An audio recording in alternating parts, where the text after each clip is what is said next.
Welcome back to Going Big Time with Mike P. I am that person. I am Mike P. Steve is also here, but he's not in the title, okay? But he helps me out. He's got this camera, he's got this camera, so we got standards now, okay? Things are looking up for us. There's no metal band next door, so hopefully my voice is clearer. I don't know. But we're here today to talk about something top secret, okay? This is something no one knows about, nobody, okay? It's written on the back of what's left of the Constitution. Maybe Nicolas Cage knows about it. He's the national treasure. That's why they named it that in the first place, right? That's the movie. We all know, we can all agree it's referring to Nicolas Cage, the person, because he is the national treasure. But anyway, back to the topic. That's my wife's favorite movie. She'll never admit that, but that's the truth, okay? Anyway, so she'll never see this. She doesn't watch these. Anyway, so what we're talking about is this totally top secret rudiment that just makes such cool fills, okay? Of course, it's not at all secret. If you've looked at like a page of rudiments for 30 seconds, you'll see it there. So, you know, if you play drums for any amount of time, you probably run into this rudiment. But it's cool. I'm gonna show some ways to use it, you know, because rudiments aren't always like most natural thing to just throw at the drum set. So, you know, this is to just give you some ideas. You can do whatever, do with it what you will, okay? So let's talk about it. What is the 6-stroke roll? Well, typically it's written as like 16th notes, which is like,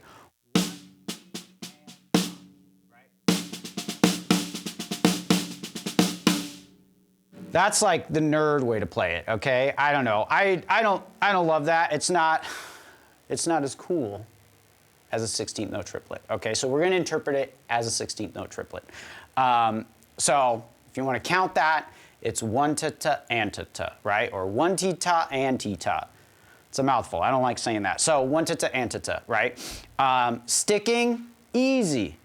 Right, left, left, right, right, left. So, might wanna, Steve, figure this out. Put that deal up here, however many minutes in we are, to reference one of my technique videos, okay? Oh yeah. Thank you. Because that's gonna help your six-stroke roll sound natural, and it's gonna flow well, and it's gonna sound more professional. Because you want to have those dramatic stick height differences, right? You want the accents to be super loud, diddles super quiet, right? So.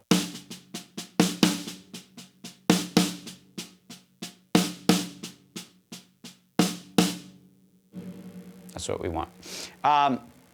And a way to practice this, actually, I should have warmed up more, but is you can kind of do this cool exercise where you play 16th note triplet, and you're gonna play the same accent. So the downbeat and the final note, right? The ta and ta, ta, that one.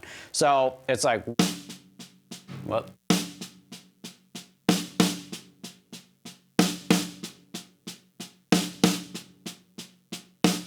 Right? So that's the singles version of the same sound as the 6-stroke roll. So what we want to try to be able to do is go back and forth to kind of constantly check if it's sounding good or not, right? So maybe I'll sound bad. I don't know. Here we go.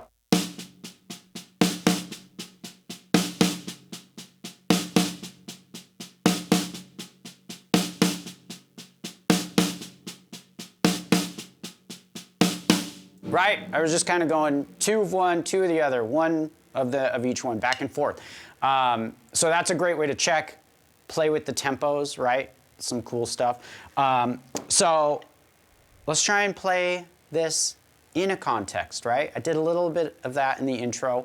Let's start with the drum beat that is cool, because I was playing with this the other day. It's just fun to throw it in places and see what happens, right?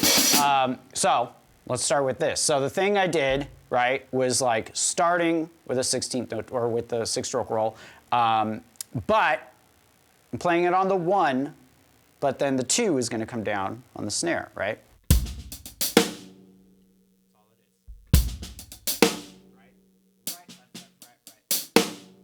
So I'm doing 2 on the snare. The left-hand diddles are on the snare drum.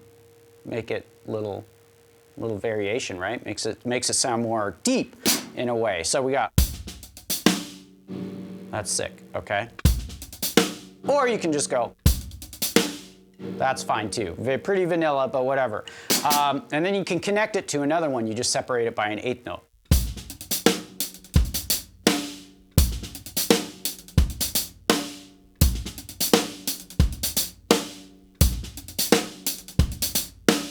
And there it is, and it's sick already, right? That's the 6-stroke roll just being cool right out of the box, okay?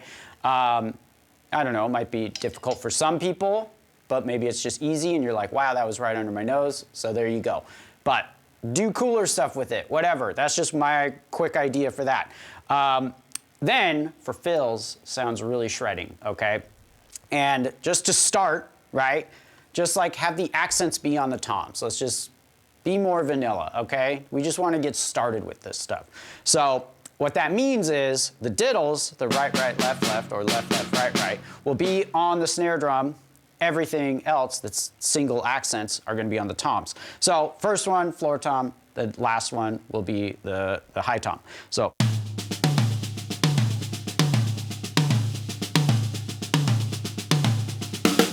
right? Easy. And makes you focus on those diddles, right? They got to be little. They got to be little diddles. Little diddles. Little diddles. So down here, right? We want those as low as possible because we want that dynamic range, right? That's what makes it sound slick. We want to be slick. Okay? So let's try it just like in context, right? So drum beat.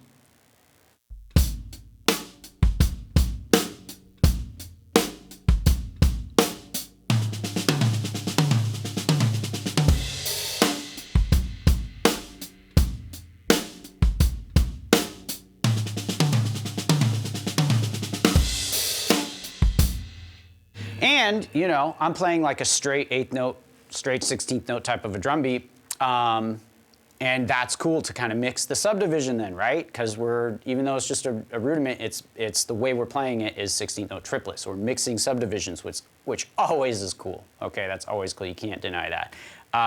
But you could also do like a swung 16th note groove, and then that kind of just is also available at your disposal, right?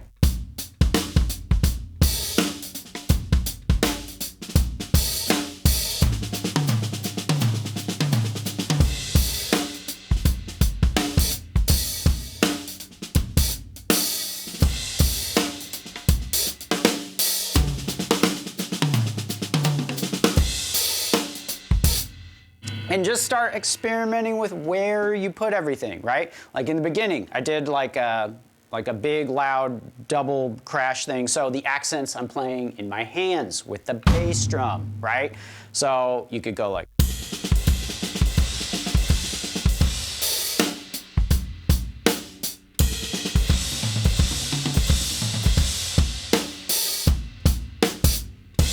So that's a cool thing too, right? So you got a lot of options. So, you know, this isn't so top secret.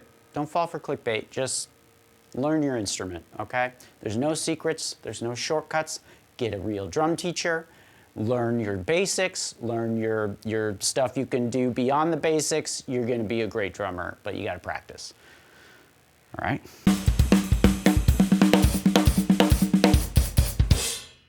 Next thing we're going to talk about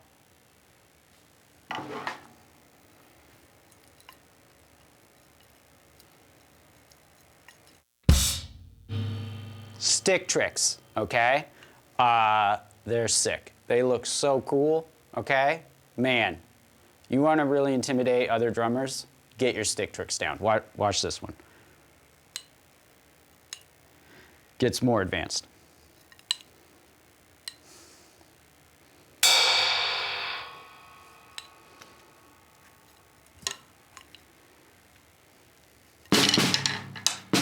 the stick. Hold on. You see that? Did you see that? Holy smokes. So yeah, I know probably half of you out there like, this guy's pretty good with those. Like maybe I should comment something real nice to him. But yeah, so you know what? That's my advice, is just learn the crap out of all the cool stick tricks, because it's just entirely useful. You need them, okay?